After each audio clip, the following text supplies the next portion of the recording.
Sering kita melihat, salah satu syarat yang dicantumkan di info lowongan kerja adalah mampu bekerja di bawah tekanan. Apakah segitu putus asanya para pemberi kerja, atau mereka pesimis dengan para kandidat? Sampai-sampai syarat itu harus dituliskan di info lowongan kerja. Padahal kan jelas, kalau kerja pastilah ada tekanannya. Tekanan berupa target kerja, persaingan, dan berbagai tantangan lainnya. Semestinya kondisi itu sudah dipahami oleh kedua belah pihak, yaitu pemberi kerja dan penerima kerja. Lalu mengapa perlu ditekankan kembali? Apakah kandidat saat ini dinilai belum memahami kondisi itu? Sehingga perlu disampaikan dan diperjelas di awal bahwa bekerja sama dengan siap menghadapi tekanan. Coba kita lihat beberapa kemungkinan kondisinya. Ada 4 kondisi yang akan kita coba lihat, yaitu dari karakter kandidatnya sendiri, jenis pekerjaan, karakter atasan, dan sistem di perusahaan. Mari kita lihat satu persatu. Pertama, karakter kandidat. Karakter kandidat yang belum terbentuk untuk siap menghadapi tantangan. Dikatakan belum terbentuk karena ketahanan adalah salah satu keterampilan hidup atau life skill yang memang perlu dimiliki dan dibentuk sejak dini, agar seseorang siap menghadapi tantangan-tantangan dalam kehidupan. Dengan semakin bertambahnya usia, semakin besar dan kompleks pula tantangan yang akan dihadapi. Karakter generasi sekarang dikenal kurang sabaran dan inginnya serba instan. Tak bisa dipungkiri bahwa aktivitas hidup di zaman ini memang lebih mudah dan instan daripada zaman dulu. Dulu, kalau mau makan, kita harus masak atau keluar rumah untuk membeli makanan. Sekarang, kalau mau makan, cukup membuka aplikasi pesanan online, klik-klik-klik, selama saldo masih ada, makanan langsung terkirim ke rumah kita. Dan contoh-contoh kemudahan lainnya. Ini turut membentuk karakter beberapa anak. Mereka tidak terbiasa dengan proses atau tidak sabaran untuk melewati proses secara bertahap. Inginnya langsung mendapatkan hasil secara instan. Maka ketika ada kesulitan, kendala, tantangan akan dilihat sebagai hambatan yang lebih baik ditinggalkan daripada dihadapi.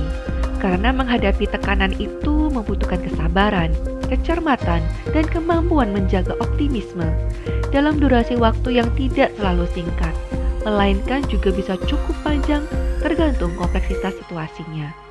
Intinya, kandidat memang belum siap terjun ke dunia kerja yang menuntut ketahanan lebih besar dibandingkan kehidupan perkuliahan, sekolah, atau rumahnya. Kedua, jenis pekerjaan. Jenis pekerjaan tertentu yang lebih menantang dibandingkan jenis pekerjaan lainnya. Misalnya, menjadi sales tentu lebih menantang dibandingkan posisi admin. Bukan berarti pekerjaan admin itu mudah atau tidak memiliki kesulitan.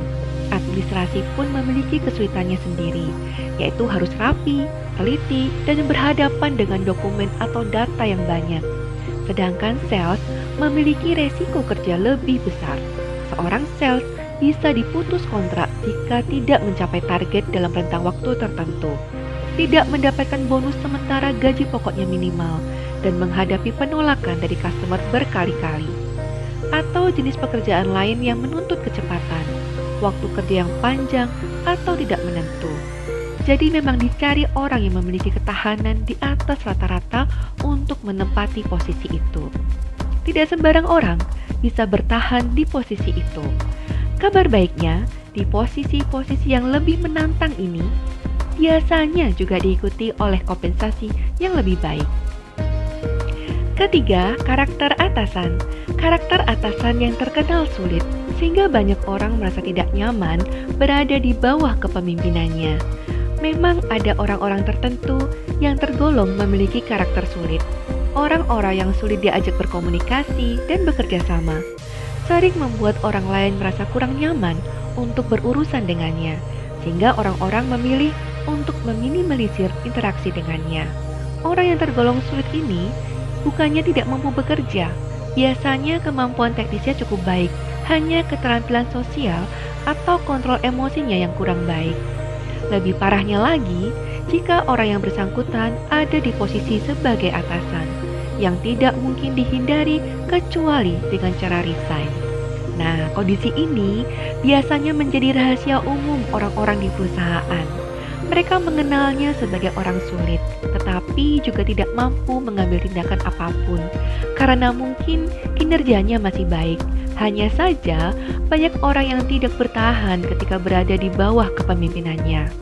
Karakter atasan ini pun dikenali oleh tim rekruter, sehingga ketika mencarikan anggota tim untuk atasan yang karakternya sulit ini, ditambahkanlah catatan khusus, yaitu mampu bekerja di bawah tekanan. Karena ia tahu bahwa bekerja di bawah atasan tersebut tidaklah mudah. Keempat, sistem perusahaan. Sistem perusahaan yang bukannya memudahkan, melainkan justru memberatkan. Sistem dibuat dengan tujuan mengatur jalannya operasional perusahaan untuk mencapai tujuannya. Maka sudah selayaknya sistem dibuat untuk memudahkan proses kerja. Sistem yang dimaksud meliputi struktur organisasi, aturan perusahaan, dan fasilitas pendukung. Apakah sistem itu masih relevan dengan target yang hendak dicapai, ataukah sudah tidak relevan sehingga malah jadi penghambat? Misalnya, ketika semua bagian dituntut untuk melakukan inovasi dengan cepat, namun sistem yang ada di perusahaan masih sangat birokratis, sehingga proses persetujuan dan implementasi ide tidak bisa dilakukan dengan segera. Kondisi ini akan menimbulkan frustrasi pada karyawan. Contoh lainnya, ketika perusahaan menuntut adanya efisiensi tenaga kerja, namun tidak melakukan pengembangan pada teknologi, sehingga masih banyak pekerjaan yang dikerjakan secara manual. Kondisi ini akan menyebabkan overload pada pekerja. Sekali lagi, bertahan dalam kondisi ini tidaklah mudah. Hanya orang-orang yang memiliki tingkat ketahanan di atas rata-rata lah yang mampu bertahan di kondisi ini. Maka dicarilah kandidat yang mampu bekerja di bawah tekanan, yaitu dengan target yang tinggi namun belum disertai oleh sistem yang mendukung. Jadi, kita perlu melihat dari dua sisi, yaitu sisi kandidat dan sisi perusahaan, untuk membentuk orang yang mampu bekerja di bawah tekanan. Dua-duanya memiliki peran penting. Dari sisi kandidat, perlu membangun karakter yang lebih tangguh. Ketika kita memiliki impian yang tinggi dalam karir, maka tantangan yang dihadapi tentu akan lebih besar dan perlu disertai usaha yang lebih keras pula.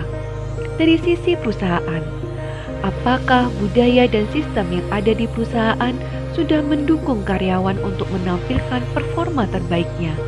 Jangan-jangan justru perusahaan sendiri yang menjadi hambatan bagi karyawannya. Akhirnya menuntut orang lain untuk memiliki ketahanan ekstra dalam menghadapi kekurangan yang ada di perusahaan itu sendiri. Memang tidak ada perusahaan yang sepenuhnya ideal dan sempurna. Namun, janganlah menjadikan kekurangan itu sebagai kewajaran dan menuntut orang lain untuk bisa menerimanya. Melainkan, lakukanlah evaluasi dan perbaikan untuk menjadi lebih baik dari hari ke hari. Sampai akhirnya, perusahaan ini menjadi perusahaan favorit incaran para kandidat yang siap bekerja keras untuk bersama-sama memajukan perusahaan. Terima kasih, semoga bermanfaat.